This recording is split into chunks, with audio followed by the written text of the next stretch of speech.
Filosofía desde el Caribe es un espacio de difusión de filosofía, educación y tecnología.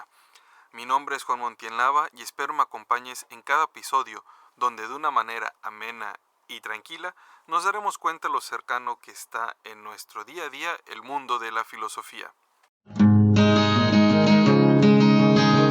Filosofía desde el Caribe, especulando tú y yo. Hola, ¿qué tal? Estás en un episodio más de Filosofía desde el Caribe. Un episodio después de hace mucho tiempo que no había un episodio al aire. Y bueno, recuerda que te he dicho en diferentes ocasiones que activa las notificaciones. Eso va a ser algo como emocionante, porque así no te vas a preocupar porque cada semana subo uno, aunque en mi intro y al final digo que cada semana se estará subiendo un episodio. A lo mejor tú estás preocupado o preocupada cada semana, pero a veces es complicado. Entre trabajo, doctorado, familia, han surgido muchas cosas que me han impedido ser constante en esto de la grabación. Además, el semestre pasado de agosto a diciembre de 2024, fue un semestre donde yo grababa mis clases porque era modalidad en línea, la universidad virtual, y entonces pues tenía que hacer las grabaciones y luego grabar. La verdad fue algo un poco cansado, no alcanzaba a acomodarme, a acoplarme. Sin embargo, creo que de ahí pude haber sacado una buena experiencia de grabar cada semana, porque cada semana lo hice durante 14, 13, 12 semanas.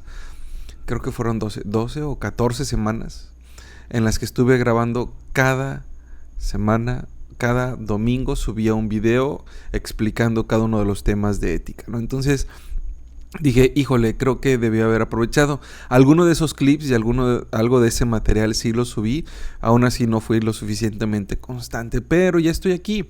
Y si activas las notificaciones, no te vas a preocupar por si subo o no subo, sino simplemente cuando llega la notificación sabrás que hay un nuevo episodio de Filosofía desde el Caribe.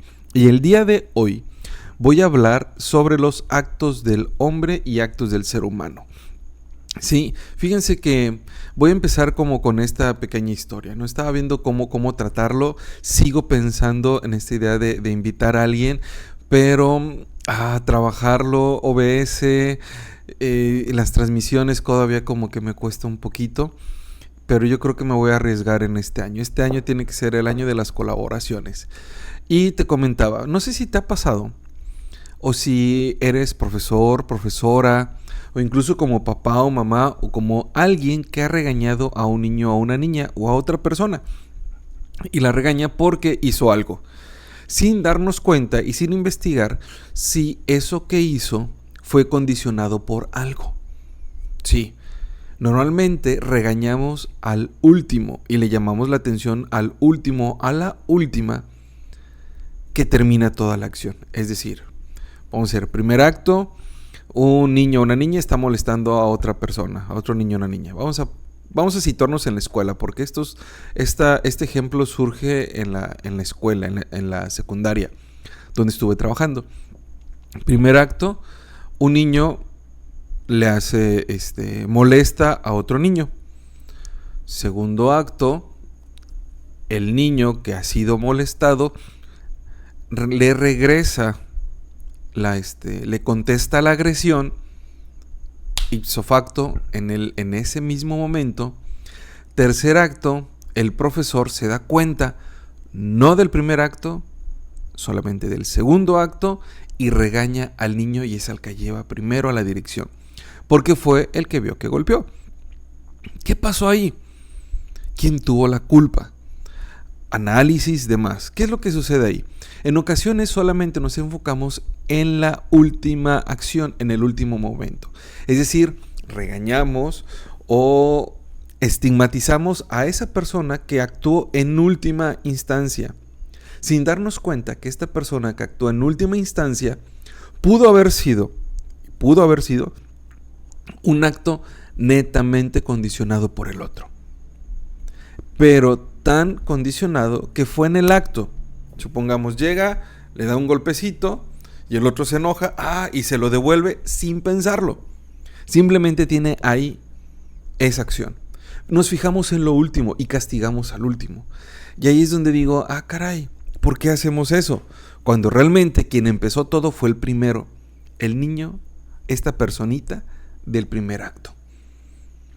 Ahí es donde nos enfrentamos que castigamos a los últimos.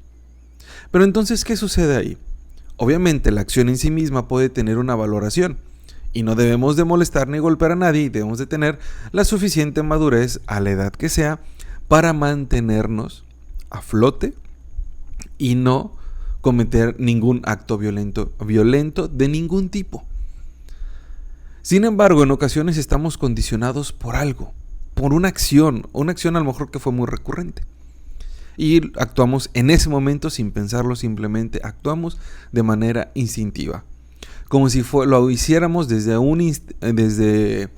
un acto meramente animal, algo netamente instintivo, y lo que hacemos es sobrevivir a la jungla del aula. Eso, con este ejemplo, a lo que quiero llegar es a los actos del hombre y los actos del ser humano. Si la distinción entre actos del hombre y actos del ser humano es un concepto fundamental en la ética y la filosofía, porque hay que distinguir.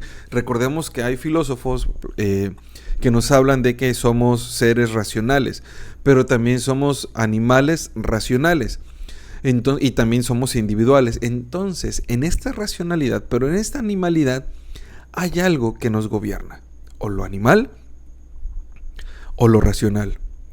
O en ciertos momentos, uno de los dos sale a flote. Y vamos a ver ahí. Entonces, ambos tipos de acciones, identificar actos del hombre y actos humanos, emanan del individuo, pero se diferencian en su origen y su naturaleza, y por ende, en su valor moral.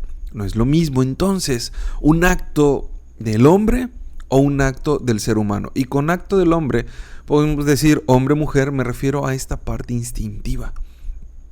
A los actos del ser humano me refiero ya a actos donde interviene la inteligencia y voluntad y, ya me adelanté, pero no importa. Entonces sí quería hacer esta distinción, no es netamente actos de hombre como tal, sino vamos a pensarlo desde la historia de la filosofía como en un sentido más amplio y pensemos actos del hombre y mujer en un sentido meramente instintivo.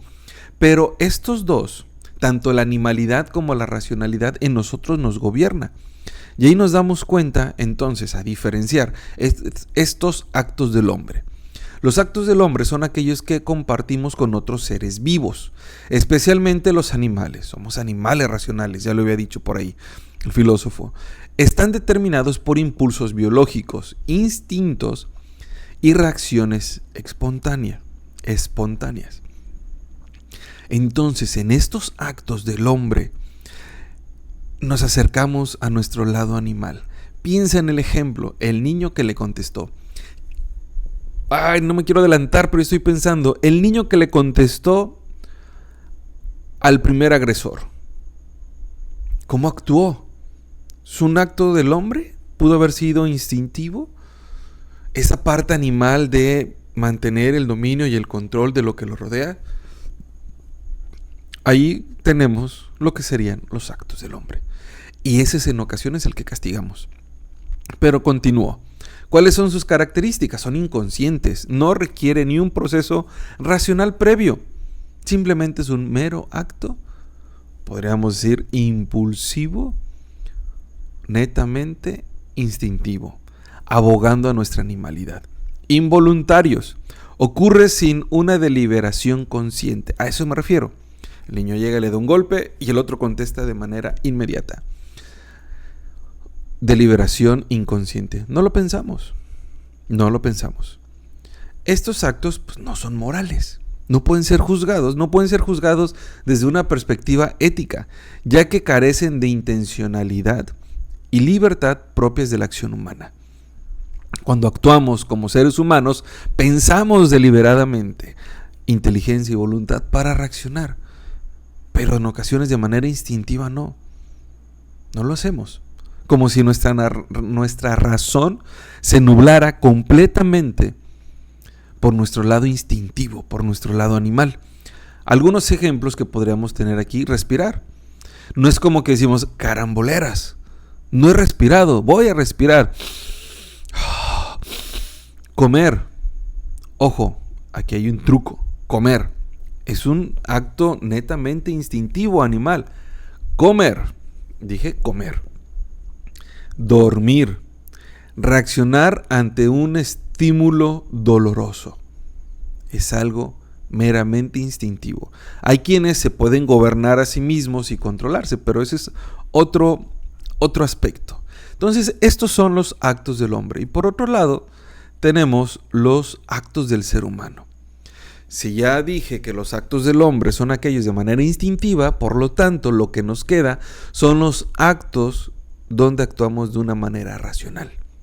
Y estos actos donde actuamos de una manera racional son los actos del ser humano. Son aquellos actos que son propios y exclusivos de los seres humanos, ya que implica el uso de la razón y la voluntad. Inteligencia y voluntad es lo que distingue. Ahora, entonces, ¿cuáles son? ¿Y cuáles son sus características? Son conscientes. En el otro decíamos que eran inconscientes. En estos son conscientes. Son realizados con conocimiento y entendimiento de las consecuencias. Voy a volar. Me voy a volar. La clase, no, yo no hablo como yucateco ni voy a hacerlo como más pronunciado el acento. Probablemente se me salga el acento de la península, pero pues porque he vivido por acá mucho tiempo.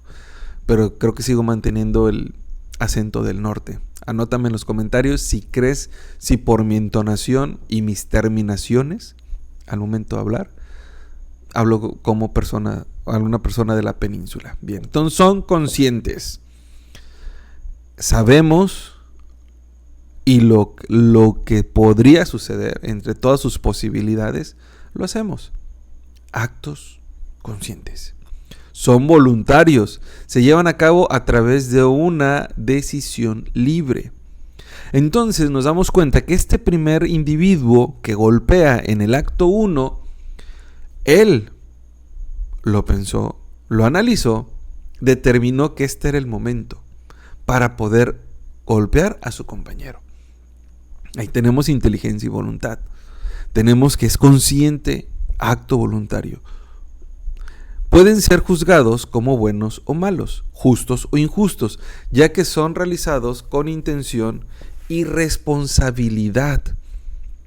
Con intención y responsabilidad. Algunos ejemplos: amar, odiar, mentir, ayudar, crear, arte y estudiar. Pero hace un momento hablábamos de comer. Carambas, si hablábamos de comer, ¿y por qué comer? Es un acto instintivo. Si yo decido cuándo comer, ahí está la diferencia. Decidir consciente y voluntariamente, completa libertad, cuándo comer.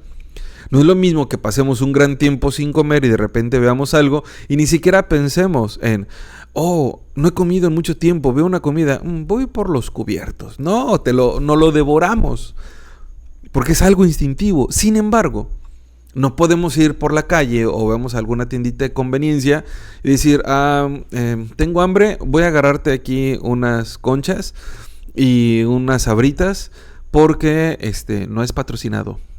Pues porque tengo hambre, ¿no? Y no me puedes juzgar éticamente. Van a decir, es un robo. No pensemos ahorita en eso. No me puedes juzgar éticamente. Y tú dices, pero estás siendo consciente. Y lo estás haciendo de manera completamente voluntaria. De que quieres, en este momento, agarrar esas sabritas, agarrar esas conchas y comértelas. No es como que vas a una vitrina donde hay comida, hay pan, siempre pienso en pan, y lo tomas y ya, decir, no. O por ejemplo en el salón de clases, profesor, pero ¿por qué dice prohíbo comer? Pero es que es un acto instintivo, por favor, déjeme comer. Pero espérate, brother, hay lugar para hacerlo, hay una serie de normas, hay una serie de reglas sociales o reglamento escolar que te dice que no, que está prohibido ingerir alimentos dentro del salón de clases.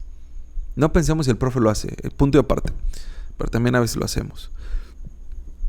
En este punto, nosotros ¿qué tenemos que hacer? No vamos a comer ahí. No vamos a agarrar la comida de la vitrina. No. Inteligencia y voluntad, porque somos conscientes, somos racionales, somos libres para decidir incluso por dónde ir, dónde caminar y demás. Y ahí es donde encontramos la cuestión de la inteligencia y la voluntad en los actos del ser humano, ¿no? Entonces, ¿cuál podría ser a lo mejor esta diferencia?